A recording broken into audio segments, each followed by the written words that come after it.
So here's a question. What happens when a Fortune 500 systems builder decides to help small businesses?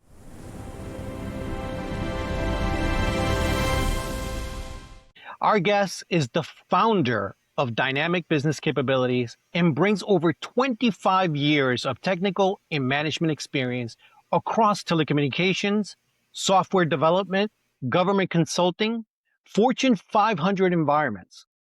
She helped build high-performance systems that generated billions in revenue and later applied those same capabilities to help small businesses scale. She blends deep technical expertise with practical leadership to help companies optimize execution and reach the next level.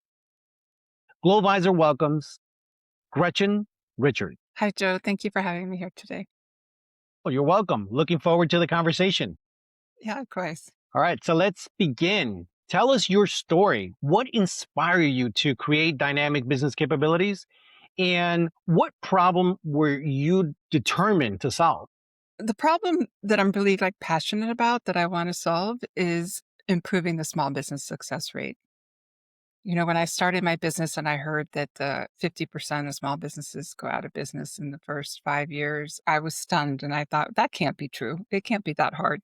And then I started my own business and I realized, oh yeah, it is true. It is that hard. I didn't think it would be hard because I had worked most of my career in small businesses after, like you had said, starting with some of the really big guys. But then when I was there, I looked up that corporate ladder and I decided that was just not somewhere I wanted to go. Too much perception management, too much infighting, too much politics. I wanted to actually get stuff done. So I went the small company route for the most part. Yeah, definitely. With those bigger companies, there's a lot going on. A lot of perception management. That's In right. small companies, there's nowhere to hide. And I like that. Helping businesses become strong for growth and flexible for change. By the way, I love that. What does that look like in practical terms? In practical terms, when you're a small business, your structures have to be strong enough to support you.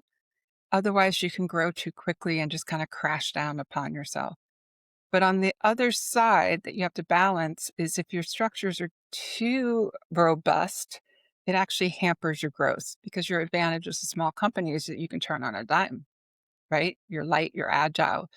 And so you don't want to overbuild your processes, but you want your processes to be strong enough to support you. And once you kind of get them aligned, you grow. So they're no longer aligned. So it's, I always tell my clients, you're never looking for perfection in the entrepreneurial world. You're just looking to optimize, right? And so you're kind of always chasing yourself as to updating your processes to support the current level of growth with the current people you have and their current skill sets, right? And as that changes, your processes have to change to support it. Nothing's ever perfect. You're right Yeah. about that.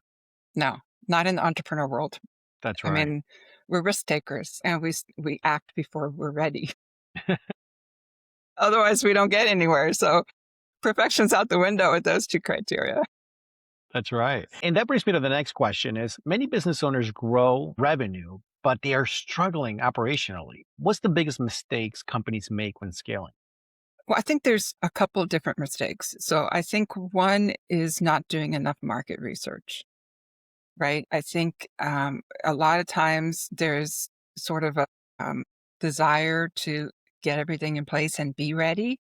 And so we'll build out the websites, we build out the product, we do all this, and then we show it to the customer. And the customer's like, oh, that's not exactly what I wanted. And then you have to go back and revamp everything, right? I think, getting out in front of the customer, getting their feedback. I have had a couple clients where people are like, oh yeah, that's a great idea. Everybody tells them it's a great idea and they build it. And then it's like, okay, it's a great idea. Pay me. And they're like, oh, it's a great idea for somebody else. I don't want it, but I think it's a great idea, right? So you really do have to kind of kick the tires and do that kind of minimal viable product that is kind of a popular term now, and make sure people are actually willing to pay what you want for your services and that you're adding the value that you think you're adding to your customers. And I think one of the other problems is managing cash flow as you grow, right? Because as you grow, you need more and more cash flow to keep the business, right? You need a certain amount of money in the bank when you have to pay 10 people payroll. and you need a different amount of money in the bank when you have to pay 50 people payroll. And so you always have to be kind of adding to your cash reserves and managing that cash flow. There's a number of companies that are very ambitious and good what they do, and they grow too quickly and they just run out of money because they haven't managed that. And, not all companies are the same. Some companies actually get paid up front, and so they have less cash flow issues. Other companies, they have to pay for everything up front, do all the work, pay all their people, and then they bill their customers, and then they get paid. So there's a several month gap where they have to float the money. And those are the companies that really kind of have to be careful and really understand, like, how quickly can I grow with the cash reserves and the cash equity that I have. Yes. In your latter example, definitely that can be really painful if you're floating cash for a really long time waiting to Yeah. get paid. Yeah. Yeah. One of So, my customers is a construction company. They got to buy the materials, they got to pay their subcontractors, their employees, they've got to do everything, get everything inspected, then build them, then get paid. So wow. they have very big upfront costs. As I understand it, you focus very heavily on systems and processes. Why do so many businesses resist building structure until it's too late? That's a good question. I think that you just don't really think of it. I mean, it sounds like a funny thing, but we run our businesses, we kind of get into this day-to-day mode. And, if it's sort of working, if it's not broken, you don't fix it, but then it breaks, right? So you always have to be a little proactive in setting the processes up. And it's not a one and done. Processes are going to evolve. And so you always have to be kind of evaluating them. Is it time to update them? There's a process maturity, like, hierarchy. And the base process, which is where most start, is that it's not really repeatable. You just have a really skilled person doing something and they just get it done. But every time they do it, it's slightly different. And honestly, that's where a lot of processes start. But then you sort of see the pattern, you see the rhythms, and you can start making it a repeatable process. And then once it's a repeatable process, that key person isn't as key. If it's a repeatable process, you should be able to bring in multiple people and they should all be able to execute the process and come up with similar results at the end, right? And so to scale, you need that repeatable process. And then once it's repeatable, you can then improve it. If you're doing a process and it's different every time, you can't really optimize it because it's different every time. So those are kind of the natural steps that you have to move your process through. And, a lot of times it's difficult. It's more difficult than it sounds. One of the problems that people run into is that key person likes being the key person. It Yeah. feels good to be the key person, right? But eventually there's too much work for the key person. I was working for one company and the owner was like, yeah, I don't know what happened to, my best employee. All of a sudden, he's dropping the ball all over the place. And the customers are upset. And I don't know what's going on with him. He's not answering my phone calls. It's like, okay, I'll call him. So I call him, and the poor guy's like working nights. He's working weekends. He's tired. He's, making mistakes. He's cutting corners. And he was just the bottleneck. He was the key person. And the company grew to the point where he just couldn't handle it all anymore. And we had to write some procedures around some of the things because, I mean, he was, a top employee. He cared. He wanted to do it all because he wanted to make sure it was done right. Right. He didn't want to delegate it to people he didn't think were going to do a good job. So we had to kind of like operationalize some things that he was doing, put it in a procedure, put the checkpoints in place, and pull it off of his plate so he could do the higher end work. Sure. And then how often do you review this process? Once you've set something up, okay, this is a repeatable best practices way of doing it, how often do you review it? It really depends on the process and how mature it is and how much change is in your environment, right? So I think it's good to kind of review your processes just on a scheduled time frame, like every 6 months to a year. But then there should also be like flags that come in that say, hey, it's time to change your process. And one is when there starts being exceptions to the process. And it's like, oh, I'm seeing this more and more. Like, this is a new thing. This is a new type of customer or a new request from a customer. we really need to think about how we're going to handle this going forward. You do want to make sure it's not just a one-off, though. You don't want to change your process for one-offs, because then it just becomes this big behemoth thing that's hard to manage. But if you start seeing trends, or you start seeing quality issues, or you start seeing anything kind of pop up, then it's time to take a look at it. So the faster we deliver our products and services to our customers, the faster we get paid. So how can leaders improve customer delivery without dramatically increasing cost? Well, it's kind of the funny thing, like speeding up the process is usually the most cost-effective thing to do.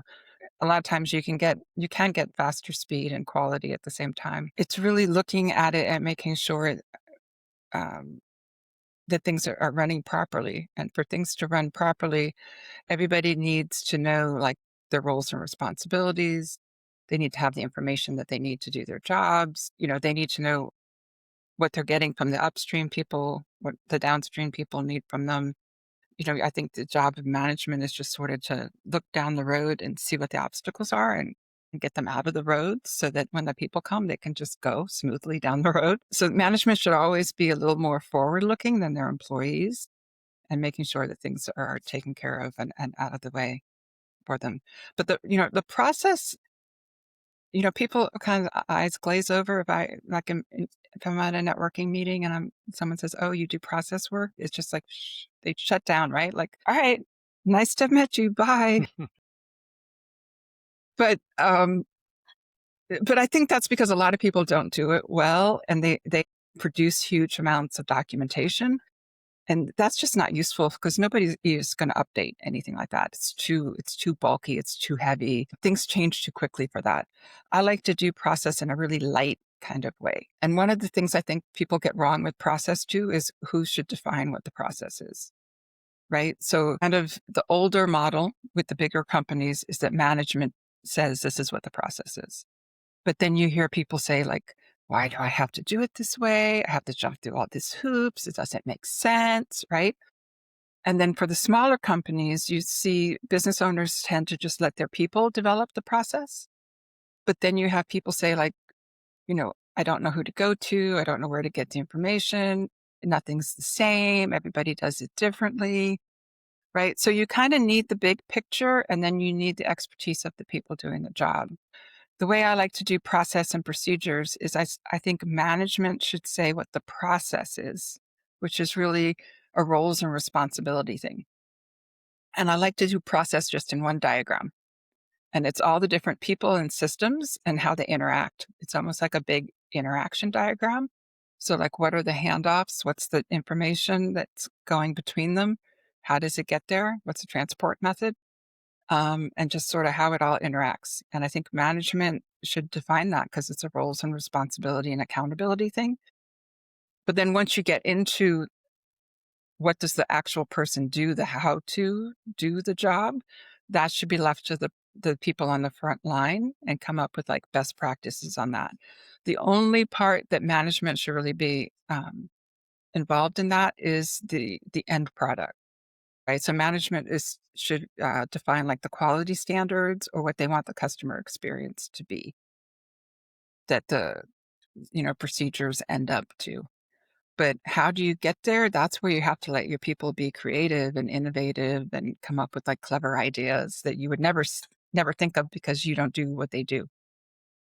Sure. What I like about that is everyone gets an opportunity to work on it, and it's a buy-in on both ends. Not just Yes. management, not just the employees, but they work together. Yes. That's Yeah. great. Yeah. Because people support what they create. Right. That's And right. it really is a very common problem with growing companies. They'll have one key person doing something, and then like we were talking about, that key person is hitting their max, so they bring in other people, right? But if management hasn't defined what they want that end product or customer experience to be, well, then everybody's going to do it a little bit differently. And then your brand can start to deviate, the quality can start to deviate, the consistency. One of the things you have to kind of figure out when doing a process too is you can have really prescriptive processes and you can have kind of guidelines, right? So if you have really prescriptive process that says, do this here, this there, you can just hire somebody off the street and say, here, go do this, right? They don't need to be skilled necessarily. But if you have highly skilled people, you can give them guidelines and you don't necessarily have to give them the breakdown. So there's a balance. People don't want to be cogs in the wheel. You have to give people room. But where you do want to be prescriptive is in that quality user interface. And then based on their skill set and experience, you can be more guidelines on the other part and let them develop their own best practices within their groups. Now, you emphasized data and measurement. What numbers should every business owner watch on a weekly basis? Good question. Yeah, when it comes to metrics, there's sort of your fixed set metrics that you're always going to want to pay attention to. And then there's the metrics you put around things that are like new or you're trying to stand up or issues that you're trying to manage away. And those metrics kind of like come and go. But the standard metrics, you always want to know, your revenue and your profit. But when it comes to operational metrics, it usually comes down to you're either managing cost, right? Or you're managing schedule, like timeliness, or you're measuring quality, or you're measuring volume. And all of those will tell you something different. Usually the volume ones can tell you like when you need to add resources or if the volume's going down, it can give you kind of heads up something's wrong. So for volume, sometimes it's good to set like a threshold and know if you're like red, yellow, or green and see which way like you're trending. Metrics over time are very useful for sort of things like that. But I think you always want to have your financial house in order. You always want to know your revenue from the different revenue sources, profit margins for your different services or products, and cash flow. You want to be measuring your cash flow. You want to be measuring like your runway of how much cash you have and how far you can cover things. I like the way you break everything down. Thank you. You work on organizational structure, roles, and accountability. Why is accountability such a challenge for growing companies? I think that there's a lot of reasons. I think one, there's a lot of small companies want to have sort of like a family feel to them. Right. And I think the people we are kind of the worst at holding accountable sometimes are our family or the people like we really care about because we don't want to be mean to them. So we don't hold them accountable. Right. And so so I think there's not a lot of people teaching like how to hold people accountable in a way that is kind of kind and inspires them to do better. Kind of, it's almost like coaching them, like, I know you could do better than this. Come on. Right. And I don't think that's really how management's viewed by a lot of people. I think management's more viewed like, I'm going to give you feedback because you were bad, not the coaching. I think part of it is that the family feel and not wanting to like be mean and then just not having the skills of being able to sit down and have those kind of honest conversations with people. All of that is only after you have like a framework set up. So I think one of the ways accountability falls down is people don't define the roles clearly enough, right? So like if we work together, your role maybe bump up against my role. And if we don't know where that line is, where your role ends and my role starts, then we're going to do one of two things. Either I'm going to not fully go to the edge of my role because I don't want to step on your toes. And if you do the same thing, then there's a gap and then things fall between the gap. Or we've all worked with this person that says, well, I don't know where the line is. So I'm just going to keep going until someone tells me I'm going to stop. Right? They're like a bull in a china shop and they step on everybody's toes. And you don't want either of those. So, and again, sometimes I think people think that it's mean, like, oh, I don't want to put someone in a box. I don't want to edge them in. But it's kind of empowering. Like if you know, like, this is your space. And within that space, you're good to go. It can be like empowering. So I think having those really clear lines and knowing, especially between groups and what the handoffs are between people or groups is really important. Because I've seen like a dynamic where you have one group and it's got like a big personality and a lesser personality on two sides. And then they all interact with each other differently based on big personality and big personality, or, you know what I mean? And it just all seems kind of chaotic because Nobody's like interacting with each other the same, and different people get different responses, and it just feels disorganized. So, what separates those highly engaged groups from the ones that just show up for a paycheck? I think the highly engaged groups feel empowered. That's why I was kind of saying, like, don't be overly prescriptive, right? Because I think, we're human and we have knee-jerk reactions, right? So I think I've seen people, they hire the 5 people, they start getting the different results, and then they come in like a ton of bricks. And it's like, okay, now I'm going to tell you how to do everything. And they start being like, micromanaging, overly prescriptive, and it just kills morale. So knowing, kind of like where you need to set things in detail, and where to not. But accountability is key, because if you don't hold people accountable, it can completely demoralize your key players, right? So if you have, some A players, some B players, and some C players, and you're letting your C players get away with, doing half-hearted work, not making deadlines, it's usually your A players that you go to make up for it, right? But you're not treating them differently. And the A players and the B players see the other ones getting away with it. And sometimes it'll actually lower the B players down to C players, because they're like, well, they're getting away with it. Must be okay. I could probably get away with it too. Right. And it can be very demoralizing. And then your A players get fed up and they leave. You've got to kind of set the bar and say, this is the standards. These are the expectations. And if people aren't meeting it, you work with them to help them get up over the bar. Right. I mean, we all have our bad days too. I mean, your A players can have a bad day, but you still have to say, hey, what's going on? Is everything okay? Is there something you need? I think that's one of the things, is really understanding if someone is not performing well, why they're not performing well. Like, I used to have this boss who was a kind of a brash New Yorker. And if you messed up, he'd be like, what were you thinking? Right. And he'd like just yell at you in the meeting in front of everybody. And people complained about that. So they sent him to executive training. And he came back, and instead of like, what were you thinking? He would very calmly say, can you tell me what your thought process was when you made that decision? And we all were like looking at him like, wow, who's this guy? But it was really eye-opening, because it got to the root cause of the problem. When they told you, like, this was my thought process, he was like, oh, you didn't have this piece of information, or, oh, you thought this was a priority. Like, yeah, normally we care about costs, but in this situation, with this customer, there was this extra thing going on, and the customer relationship was more important. So it can show where, like, information or something is missing, and actually fix the root cause problem so that you get better decisions going forward. So, after the training and the boss came back and he had this new way about him, Mhm. was this his new way throughout? I mean, moving forward, or did he It revert back to his was. original self? No, because he saw that it was producing good results. If he saw, Yeah. like, oh, I'm actually figuring out what's wrong, I'm getting to the root cause of this, I'm fixing things.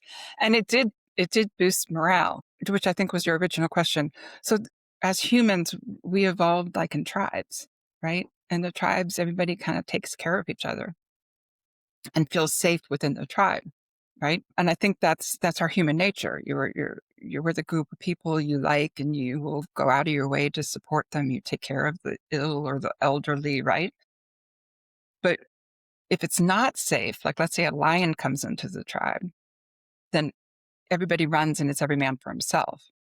So when you're setting up your company culture, you have to think about, am I setting up a safe environment where people are going to come together and be collaborative and support each other and be open with the fact that, like, they made a mistake? Or are you setting up kind of a hostile environment where people are covering themselves? I think one of the best things a business owner can do is own up to the fact that they made a mistake. Because if they don't, like, if everyone knows they made a mistake and they don't own up to it, it tells all of their staff that it's not safe to own up to mistakes. And their staffs will start hiding things. I love that Yeah. analogy because it gives you a really good visual of a system or a setup of a company. For business owners and key people wearing too many hats, what's the first operational system they should build? In general,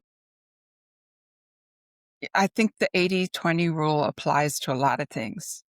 So in general, if like that key person, if you're that key person and you've got stuff, I think you should look to see like, what am I doing? Is there an 80-20 rule? Like, is 80% of what I'm doing repeatable that I could give to somebody else? And I'll just keep the 20% part that's hard, that isn't repeatable. So, because a lot of times people would be like, oh, I can't give up this process. I can't give up doing this because, there's every now and then there's this like custom case and I have to be the one that handles it. But is there a way to divide it and take the easy part and give it to somebody else while you keep the harder part? Right. And that kind of applies to any position. For business owners, they really do want to delegate their operations away. Business owners really need to be very strategic and they need to be external facing, right? Whether that's with their customers, their business partners, working with competitors or whatever, right? And they need to be defining like, what is the business? And so when they get too bogged down in the day-to-day operations, they lose the business vision, they lose the ability to spend time with the customers, finding out like what's the next thing the customer needs. I mean, we're in a really fast changing world right now, right? So you could be doing gangbusters in the current situation, but a year from now, your customers might not need what you have anymore. Right. So you have to be constantly like in front of your customers. I mean, like look at COVID. All these companies had to shift their business models around when COVID hit because the world changed so suddenly, right? I mean, we had a kind of a funny example. We had when my son was young, he would go to an after school karate school, right? And they would come pick him up from school and take him to the karate school and feed him a snack, let them do homework, give him a karate lesson, and then the parents would come pick him up after work. Beautiful. Childcare and karate all in one. So COVID hit and their business was like gone. But they pivoted because now the kids were at home with the working parents. Everybody was at home and the kids had to be like online. And so they opened up their dojos for the whole day and they would take a limited number of kids and they would like watch the kids all day and make sure that they were online with the courses and make sure they had lunch and everything. Right? Because they realized the value they were adding was not just karate, it was childcare. And that the person's childcare needs flipped. So they flipped their business model to match it. Right? Otherwise they would have gone under. Well, let's stay with that. Now that, we have AI, we have automation and changing the customer expectations, it's always changing, right? Mm-hmm. In reshaping business. What capabilities must companies build to stay competitive? Well, I think everybody has to start using the different AI tools that are out there and seeing, how they can help them in their business. There's a lot that they can do that's time savings. And if you're not using them, your competitors are, and you will kind of get left behind. I think it's one of those things where AI is still very much at the beginning stages. So if you kind of like get on the bandwagon now and you grow with it, it's not as intimidating. Where like if you resist it and you wait and you try to jump in a year and a half from now, everybody else is a year and a half ahead of you and your learning curve is way bigger, right? At a minimum, people should be using AI for context sensitive searches so much better than like Google search engine. You can give it things to review and give you feedback. You have to give it you honest feedback. Otherwise it'll tell you you're wonderful. It can summarize things. You can just give it like a ton of documents and have it say, summarize this or organize this. So it can actually like do work kind of for you. You have to double check it. But there's a lot of people using it in a lot of different ways. So I would definitely, if you're not using AI, Invest in an AI engine, do some research, figure out which one is good for what you're doing. Some are good for picture generation, some are good for written languages if you're doing copywriting or if you want it for marketing. Research which ones are better for which and really like dive in and sign up for some classes or look for what kind of training is out there. I'm sure there's YouTube videos. There's a YouTube video for everything. But if, you have to keep abreast on that or you're going to get too far behind and it's going to be too hard to catch up or it'll be Sure. harder to catch up, not too hard. Now, in your experience, you're having these AI conversations, I guess, very often. Are your clients immediately embracing it, or are they pulling back a little and just waiting to see what happens? Different clients are embracing it at different levels. I have one client who is using it for some custom software that they're wanting to, well, they are deploying. So they went from having two developers down to just one, and now they're using AI. They have to give it small chunks, but it's like develop this piece of code for me, develop that piece of code, and then they merge it in, and it's sped up how quickly they're rolling it out, and it's improved the number of bugs and stuff in it even. So they're using it pretty effectively. I have other ones that are using it just more for like marketing and social media, but I think there's ability to use it. Some are using it for like meeting notes and summaries and stuff like that, just to help keep them organized. But I think everybody's trying to dip their toe in some way. Good. If listeners only took one action this week to improve their business, what would you tell them to do? I would tell them to make sure that they know what their priorities are. I think it's way too easy to get on that daily treadmill and lose sight of the big picture. So I would say step back, take an hour, block an hour of their time to just step back and look at the big picture, review their priorities, and to see is there something that they should like check in on. So a lot of times we'll start a process or we'll start a project and we should shift, but we're kind of like committed to going a certain way and we don't pull back and look and say, should we shift? And so I would say just take an hour and like look at the big picture, reaffirm what your short-term and near-term priorities are, and look at the process of the things that are going on and see if there's anything that needs to be shifted. I think that kind of review is easy to miss if you're not disciplined about it and have it scheduled. I would recommend they do it every week, kind of a weekly review That's a where great they are. advice. Great. Yeah, and things shift so quickly. Yes. And who should be contacting you? A lot of people reach out to me when they want to scale, but they know they have a number of operational issues, and that if they scale, their issues are going to scale with them. So, you know, those are definitely people that I can help. And then other people reach out to me because, they're having operational issues. Like, they have fires that they need to put out and they feel like they can't even get to do the strategy because it's just one fire after another. And, that's just kind of helping them get the operations tight so that they then can pull back and do the longer term strategy stuff. And this is across all industries. You look at processes in every industry. Most industries. So I would say any service based or even product based. I can't really help a lot of like retail stores or restaurants wouldn't be probably the best clients for me because it's very kind of like transactional. Um, I think retail stores need like supply side management and stuff like that. Mine's more like you've got a series of steps to go through to deliver your product or service, and you've got a team that's got to work together to do it, or just yourself. And my focus is really companies like under 100 people because that's where you're really building everything out. You've got to build all the systems, the structures. You got to manage your information. You've got to put your metrics in place. And it's not a one and done. You can't just do it once. It all, changes as you grow.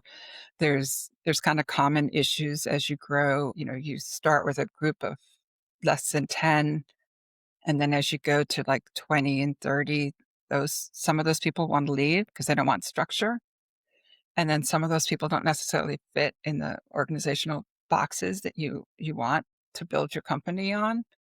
So there's different challenges at different places as you grow. So it just kind of depends on where they are in their life cycle. But that under 100 is a fun spot to me because you know, it's where you're building the airplane while you're flying it. Entrepreneurship, it's not easy. You have to be, you got to take care of the legal, you got to take care of the finances, you got to do HR, you have to do the operations, you got to deal with technology, plus you have to do whatever it is that your business is.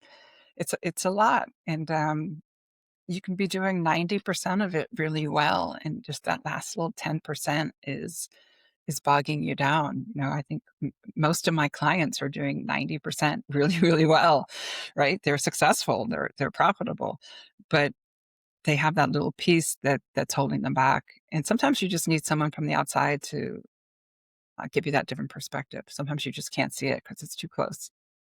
Absolutely. And you can help them unlock that last 10%. Yes. Gretchen, where can listeners connect with you, learn more about dynamic business capabilities, and continue this conversation? They can go to my website. It's dynamicbc.com. And the BC stands for business capabilities, dynamic business capabilities. But I don't make you type all that out. You can just do dynamicbc.com. Excellent. Gretchen, thank you so much for the conversation today. It's been very, very informational. Well, thank you, Joe. Appreciate you having me on. Pleasure. Till the next time.